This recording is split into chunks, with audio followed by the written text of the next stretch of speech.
एक बार सोच के सोचो, अगर जियो नहीं होता तो क्या होता। जब जियो नहीं था तब डाटा का भाव क्या था, 300 रुपए 1 GB। अगर ये वाला भाव आज रहता तो क्या आप यूट्यूब पे वीडियोस देख पाते, इंस्टाग्राम पे रील्स देख पाते, स्टोरी लगा पाते, और आप ऑनलाइन फूड मंगाते हो, स्विगी से ऑर्डर करते हो, क्या ये कर पाते। और जितने भी कंपनियां आज ऑनलाइन के भरोसे कूद रही है, अगर जियो नहीं आता, इंटरनेट नहीं आता, तो इनमें से बहुतों की तो भूख हत्या हो जाती, कई तो पैदा ही नहीं हो पाते। तो भैया लोग कहते हैं जल ही जीवन है, लेकिन अभी ऐसा लग रहा है कि भैया जियो ही जीवन है। ऐसा मैं क्यों कह रहा हूँ, बताता हूँ। यार आपको बता दूं कि जियो को एक आम सिम समझने का गलती ना करियो, ये मुकेश अंबानी का बहुत बड़ा मास्टरमाइंड प्लान है, उसका बात करेंगे आज इस वीडियो में। आखिर जियो का आइडिया आया मुकेश अंबानी को कैसे, इन्होंने इंफ्रास्ट्रक्चर कैसे करी, लाइसेंस कैसे ली, अनिल अंबानी के साथ कोई पंगा हुआ क्या, डिटेल चर्चा करेंगे इस वीडियो में।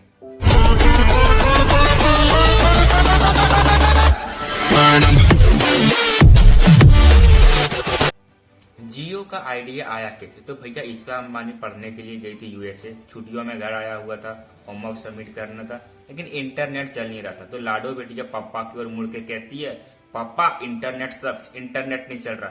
तो मुकेश अंबानी कहता है कि यार तू इंडिया के सबसे महंगे घर में बैठी हुई इस वक्त, यहाँ पे इंडिया में जितने महंगे महंगे प्रीमियम है वो सारे उपलब्ध है, और तू कहती इंटरनेट नहीं चल रहा। अगर ये समस्या मुझे आ रही है तो भैया आम जनता की तो हालत खराब होगी इसमें। तो मुकेश अंबानी की बत्ती जलती है यहाँ से, और कहते हैं कि भाई क्यों इस पे कुछ काम किया जाए। तो उन्होंने उसके जितने भी बोर्ड मेंबर के सदस्य थे और जितने भी सीनियर लेवल के उसके अधिकारी थे, वो सबको मीटिंग पे बुलाते और इससे बात करते और पता करते कि भैया अभी एक्चुअल में इंडिया में चल क्या रहा है टेलीकॉम के सेक्टर में। तो सबसे पहले वो पता करते कि इंडिया में अभी कवरेज क्या है। तो उनको कवरेज के बारे में पता चलता है कि भैया अभी इंडिया में जो है 10 से 15% लोगों के पास ही इंटरनेट कनेक्शन है, और ये आंकड़ा यूएसए में 70% है। तो बोला कि यार अच्छा स्कोप है, क्यों ना इस पर अच्छा से ध्यान लगा जाए। दूसरी चीज इन्होंने ध्यान दी कि भैया क्वालिटी क्या है। तो बोले कि भैया यहाँ पे जो है गांव की तो बात छोड़ो, अब शहर में टावर नहीं रहते, शहर के जो बेसमेंट होते हैं वहां तक सिग्नल नहीं आते। तो बोला भैया स्टैंड भी बहुत कमजोर है। तीसरी चीज बोली कि भैया इसका देखो कि क्वालिटी आता है तो ठीक है, एफोर्डेबल है या नहीं। तो बोला कि भैया इतना महंगा है, 300 GB मिलता है 1 GB का रेपिडो का, तो आम जनता इसको एफोर्ड ही नहीं कर पाता। तो बोला कि यार क्यों ना ऐसा दिमाग लगा जाए, ये जो भी क्वालिटी है डाटा की इसको इम्प्रूव मैं कर दूं।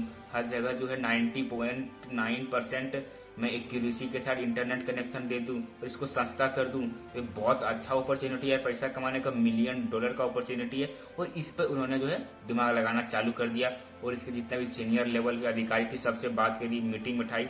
वैसे जब रिलायंस का बंटवारा हुआ था तो रिलायंस कम्युनिकेशन जो था वो अनिल अंबानी के हिस्से में चला गया था। मुकेश अंबानी से बहुत काम किए थे, लेकिन अब क्या, वो तो बड़े भाई के हिस्से में चला गया था। और इन दोनों के बीच जो है एक बॉन्ड बन गया था कि भाई तू मेरे सेक्टर में नहीं आएगा और मैं तेरे सेक्टर में नहीं आऊंगा। तो अनिल अंबानी के अब जा नहीं सकता था मुकेश अंबानी ऑफिशियली, फिर भी इन्होंने रिसर्च करा कि भैया वास्तव में टेलीकॉम के सेक्टर में चल क्या रहा है इंडिया। अपने लेवल पे बड़े बड़े अधिकारी से मिले, उनसे बात करी, किताबें पढ़ी, रिसर्च करी, और इन्होंने अपने हाथों से खुद से 36 पेज का एक डॉक्यूमेंट्स फाइल बनाया, और उसमें पूरे एकदम क्लियरली मेंशन किया था कि इसके दिमाग में चल क्या रहा है, कैसे कैसे ये प्लान करेंगे। और ये जो है ये अपने सीनियर को भेज देते हैं, जो इनके सीईओ रहते हैं, जो इनको बोर्ड मेंबर के सदस्य रहते हैं, उनको ही सेंड कर देते हैं। ये 36 पैकेट के जो पैकेज बनाया था पेज का डॉक्यूमेंट्स, उसमें मेंशन क्या करते हैं कि भैया जो है हम वायरलेस सर्विस देंगे, हम 4G पर काम करेंगे, हम जो है इस सबको कंट्रोल करने के लिए एक 3 लाख स्क्वायर का जो है हमको लगाना पड़ेगा डाटा साइंस, 60,000 टावर लगाएंगे, हम ऐसे टावर बिछाएंगे, ऐसे हमारी लाइनें रहेगी, एक ऐप रहेगा सिम से कनेक्टेड रहेगा, उसी ऐप से हम गाना सुनेंगे, उसी ऐप से मूवी देखेंगे। एकदम इस एकदम टोटो डिटो एकदम रिपोर्ट बना के वो अपने बड़े लेवल तक भेज दी और बोला कि करो इस पे काम। जब उधर से सब जांच होके आई और बोली कि हाँ इस पे हम काम कर सकते हैं, तो मुकेश अंबानी ने कहा कि आज तक का सबसे बड़ा भारी इन्वेस्टमेंट करेंगे, काम चालू कर दो आप। लेकिन ऐसा नहीं है भैया कि अगर आपके पास पैसा है तो आप कुछ भी कर दोगे, इसमें भी कुछ लिमिटेशन है, क्योंकि भैया अभी 4G का लाइसेंस भी तो चाहिए आपको। अभी भैया 4G का लाइसेंस बट ही नहीं रहा है, दुनिया 3G में उलझी हुई थी। दूसरी दिक्कत कि भैया टावर तो भी गढ़ना है, पूरा इंडिया में टावर गढ़ना कोई आम बात है। और तीसरी चीज भैया नीचे केबल भी तो बिछानी है, ये भी बहुत बड़ी मुसीबत थी। और चौथी दिक्कत ये थी कि अनिल अंबानी के साथ पंगा था कि भैया जब रिलायंस कम्युनिकेशन अलग हुआ, रिलायंस 2 भागों में बटा, तो उसके सेक्टर में था कि भैया ऑब्वियसली उसमें जा नहीं सकते हो। तो फिर 2010 में मुकेश अंबानी बोले रुक यार, टेंशन काय को लेता है, तेरा भाई है ना, एक एक समस्या का समाधान करता हूँ मैं। तो फिर 2010 में इन्होंने क्या इंटरनल सेटिंग करी वो पता नहीं, लेकिन अभी तक पता नहीं है किसी को। लेकिन जो अनिल अंबानी थे कि अनओपोजिटली जो जा नहीं सकते उसके सेक्टर में, कुछ बात करके वो जो था एग्रीमेंट वो तोड़वा दिया। अब ये जो है लीगली जो है घुस सकते थे उसके सेक्टर में, वो बॉन्ड अब हट चुका था। तो पहला मैटर खत्म हो गया कि भैया तुम लीगली घुस। और दूसरी चीज अब आती है लाइसेंस। तो भैया अभी तो इंडिया में 4G का लाइसेंस बट ही नहीं रहा है, पूरी दुनिया 3G में उलझी हुई है भारत। तो बोले तभी एक कंपनी थी Infotel board bird service limited. एक कंपनी गुमनाम थी, 2007 में रजिस्टर्ड हुई थी, कोई इसको नहीं जानता था, इसका बड़े बड़े कंपनियों से कोई लेन देन नहीं था। इन्होंने 4G जब आया तो 4G लाइसेंस के लिए इन्होंने बीट मारा, तो 22 के 22 इंडिया के जो 4G थे वो सब इन्हीं को चल गया। अब बाकी सब लोग बोले कि भैया अभी हम लोग से 3G ही नहीं समझ रहा, तो 4G कहाँ से संभालेंगे। तो इनको जब मिल गया तो फिर 2010 में मुकेश अंबानी ने इस कंपनी का 95% जो है शेयर खरीद लिया। तो बाद में लोग कहते हैं कि यार ये मुकेश अंबानी ने ही एक कंपनी डलवाया था, ये चाइना का एक कंपनी था कि बोला तू भाई तू अभी साइड से ले ले, जब अभी मैटर खत्म हो जाएगा मेरा भाई वाला तो हम तुमसे खरीद लेंगे। तो भैया 95% जो है 4800 करोड़ में मुकेश अंबानी उनसे खरीद लिए। तो इस तरह से इन्होंने लाइसेंस भी ले लिया। अब भैया चलते हैं कि इंफ्रास्ट्रक्चर का कैसे करेंगे, इंफ्रास्ट्रक्चर पे आते हैं। तो मुकेश अंबानी बोले कि भैया ना अनिल अंबानी वाला गलती मैं ना करूंगा। अनिल अंबानी क्या करे थे कि अपना जितना भी हैवी इन्वेस्टमेंट वो 3G पे इतना भारी इन्वेस्टमेंट कर दिए थे, इतना ज्यादा पैसा लगा दिए थे कि अब उनके पास भैया 4G के लिए पैसा ही नहीं बचा। तो मुकेश अंबानी ने कहा ना भैया मैं जाती हुई टेक्नोलॉजी पे पैसा नहीं लगाऊंगा, मैं पैसा लगाऊंगा आती हुई टेक्नोलॉजी पे, फ्यूचर टेक्नोलॉजी पे, और मैं सिर्फ काम करूंगा 4G पे ही। तो मुकेश अंबानी ने अपना इन्वेस्टमेंट जो है वो 4G पे टोटल किया। और 4G पे भी ऐसा इन्वेस्टमेंट LTE इन्वेस्टमेंट है कि भैया अगर कुछ थोड़ा सा भी अगर फ्यूचर में टेक्नोलॉजी हल्का सा चेंज करके ये 5G में शिफ्ट हो सकते हैं। बाकी जितने भी कंपनियां उसको फिर से अपना पूरा इंफ्रास्ट्रक्चर बदलना पड़ेगा, लेकिन इसका इन्वेस्टमेंट इतना सॉलिड है कि थोड़ा सा चेंजेस करते जाएंगे और इनका टोटल शिफ्ट 5G पे हो जाएगा। और अभी स्टार्ट भी हो चुका है। तो भैया ये था। अब आते हैं भैया टावर गढ़ने के ऊपर, टावर की अब टावर गढ़ना है। तो इनके डायरेक्टर जो भी तो बोलते हैं कि दो तरह से आप टावर लगा सकते हो। एक पहला चीज ये कि आप रेंट पे ले लो, 25 से 30 हजार पड़ेगा पर मंथ, आप दूसरे कंपनी से भाड़ा पे ले लो। और दूसरी चीज अगर आप खुद का टावर लगाते हो तो भैया 25 से 30 लाख पड़ेगा। बताओ साहब क्या करना है। तो अंबानी साहब सोचते हैं कि भाई रूप मैं तो यार दूसरा का तो लगाऊंगा ना, पहली बात लगाऊंगा तो खुद का ही, और इतना महंगा भी नहीं लगाऊंगा, लगाऊंगा सस्ता। तभी जो है IIT बॉम्बे ने एक टावर डेवलप किया था जिसमें स्टील कम लगती थी और सस्ता भी होता था।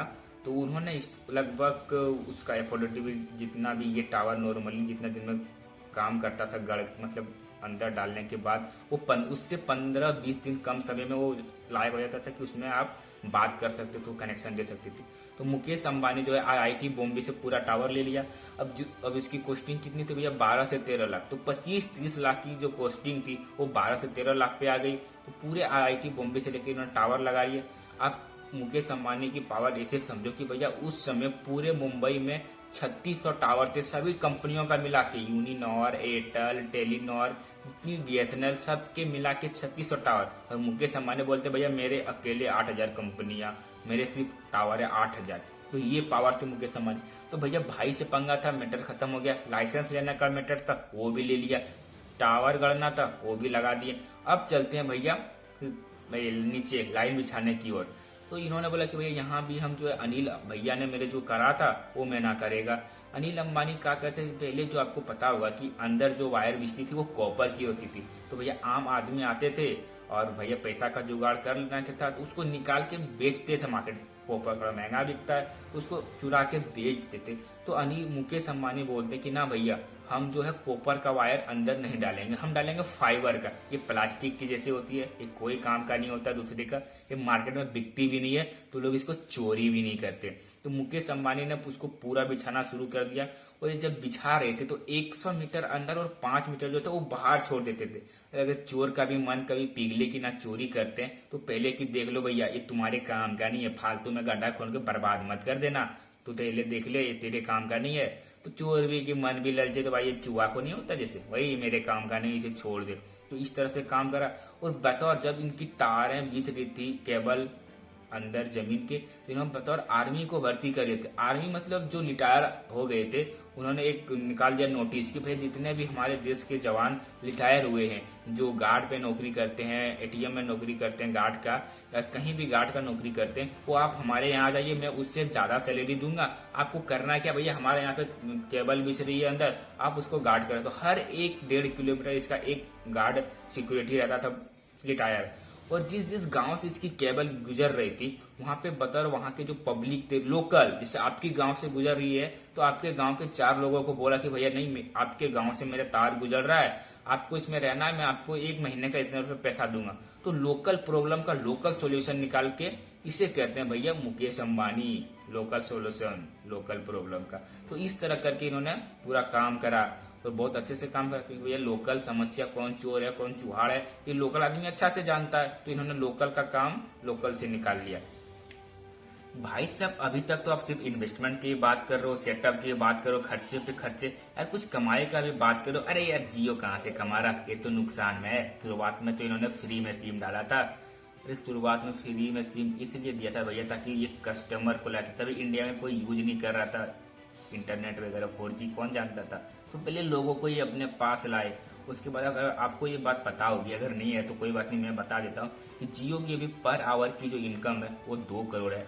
इनकी पर डे की जो प्रॉफिट है वो 50 करोड़ है, और इसकी जो क्वार्टरली प्रॉफिट है वो 4,000 करोड़ है। और पिछले साल इसका टोटल प्रॉफिट जो हुआ था भैया जियो से वो 14,000 करोड़ है। तो भैया मुकेश अंबानी करते क्या है, और जितना भी इनका जो इन्वेस्टमेंट है जितना हैवी में, वो 5 से 8 साल में निकाल के नक्की कर देंगे, उनको सिर्फ प्रॉफिट में ही प्रॉफिट में रहेंगे।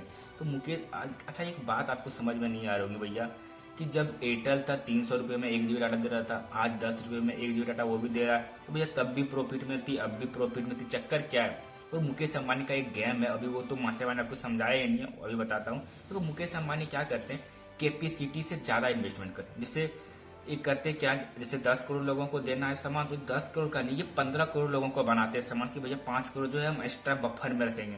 तो इन्होंने जो डाटा बनाया वो लगभग 100 करोड़ कंज्यूमर को ये कंजप्शन कर सकते हैं। लेकिन अभी इसका जियो पे जो कंजप्शन है वो 42 करोड़ लोग ही कंजप्शन कर रहे हैं, यानी इसका टोटल इन्वेस्टमेंट का 42% लोग ही कंजप्शन कर रहे हैं। अगर यहाँ से इनका 2.5 गुना भी अगर कंज्यूमर बढ़ जाता है तो भैया अंबानी साहब संभाल लेंगे, क्योंकि इनका सेटअप इतना तगड़ा है कि आराम से संभाल लेंगे। दूसरी चीज, अंबानी साहब करते क्या, जिस भी मार्केट में घुसते हैं मार्केट को टोटल साफ कर देते हैं। आपको पता होगा जब जियो नहीं आया था तभी रिलायंस भी था, इसका अनिल भाई की कंपनी, टाटा डेमोको था, टेलीनॉर था, यूनिनॉर था, और न जाने कितनी कंपनियां थी टेलीकॉम के सेक्टर में। लेकिन अभी कुछ गिनी चुनी 4 कंपनियां रही है।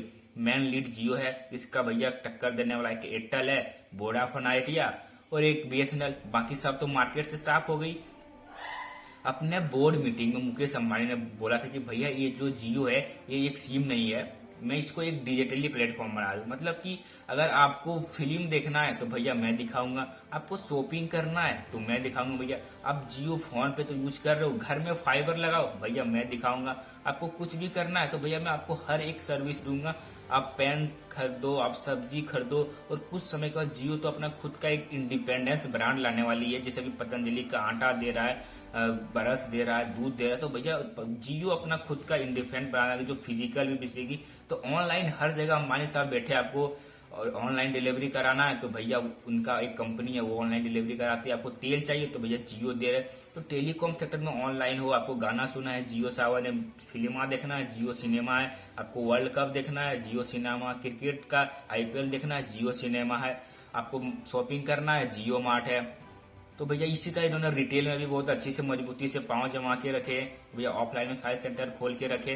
तो ये अंबानी साहब के सेक्टर। अंबानी साहब का जो कंपनी है उसमें टोटल लगभग 20,000 लोग काम करते हैं। इसमें जो 15% लोग हैं ना वो विदेशी है। अब विदेशी का मतलब क्या है, अंबानी साहब की एक फिलोसफी है कि भैया हमको चाहिए सिक्योरिटी और टेक्नोलॉजी के अलावा क्वालिटी नंबर 1। मतलब हम काम में उसी लोगों को रखेंगे जो भैया क्वालिटी में होता है, कितना पैसा ले टेंशन नहीं, लेकिन चीज एकदम राचिक होना चाहिए।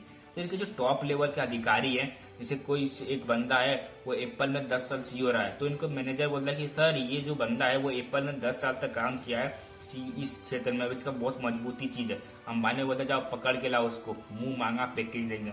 फिर बोला कि ये जो है ना ये फेसबुक में बहुत अच्छा काम किया, इसका 10 साल का एक्सपीरियंस और फेसबुक को बहुत आगे लेके गया है। तो भैया अच्छा ये डिजाइनर है, इसको वहां से ला, जितना पैसा मांगेगा उतना देगा। तो ये 15% जो मुकेश अंबानी का 20,000 में, तो बस ये विदेशों से भरा हुआ है। विदेश मतलब भाई आप जरूरी नहीं है कि आप इंडिया की हो, तो ये कुछ अमेरिका से उठा के ले आते हैं, कुछ नॉर्वे से उठा के ले आते हैं, कुछ फ्रांस से उठा के ले आते हैं। मतलब भैया जहाँ पे सुपर दिमाग का बंदा हो, जितना पैसा लेगा देंगे, टेंशन नहीं, उसे उठा के ले आओ। अब आप बोलोगे भैया इसमें पैसा तो खूब लगता है। हाँ भैया पैसा तो खूब लगता है, लेकिन इसका वसूली भी कर लेंगे अंबानी साहब। तो इसका जियो का जो है टोटल 10% जो है इन्होंने भैया मार्क जुकरबर्ग फेसबुक वाले को बेच के रखा है। इसका 20% सऊदी अरेबिका का हिस्सा है, 7.5% गूगल को बेच के रखा है। मुकेश अंबानी के पास जियो का 67% ही अपना है, बाकी तो इन्होंने बेच के दिया है। भैया इधर से भी पैसा ही निकाल लिया है भी, बाकी आपको दे रहा है। और अभी आप जियो का एक सर्विस ले रहे हो, अब जब फ्यूचर में इसका 5 सर्विस लोगे, 10 सर्विस लोगे। अभी जियो जो है एक कंज्यूमर से पर महीने जो है 177 रुपए कुछ कमा रही है, लास्ट मंथ का था। अभी जो है इनका ये बढ़ के 200 हो गया है, और ये बढ़ते जाएगा, 250 होगा, 300 हो जाएगा, क्योंकि अभी आप जियो का हो सकता है 2 3 कुछ सर्विस ले लो। फ्यूचर में आप इसका शॉपिंग भी करोगे, इनके कपड़े भी पहनोगे, आटा भी लोगे, दाल भी लोगे, चूड़ा भी लोगे, हर एक चीज इसका लोगे, ऑनलाइन शॉपिंग भी करोगे, फीफा भी देखोगे, आईपीएल भी देखोगे। तो इस तरह से आपको 50 सर्विस जो है आप जियो की लेगी, तो इसका भैया इनकम ऑलरेडी और बढ़ती जाएगी। और भैया जियो ब्रह्मास्त्र है, परम मित्र है, जो समझो अथाह समुद्र है, और ये अंबानी का दिमाग है। और ये है जियो का रिवील। मैंने कोशिश करा बताने का जितना हो सका। प्रणिपात यार।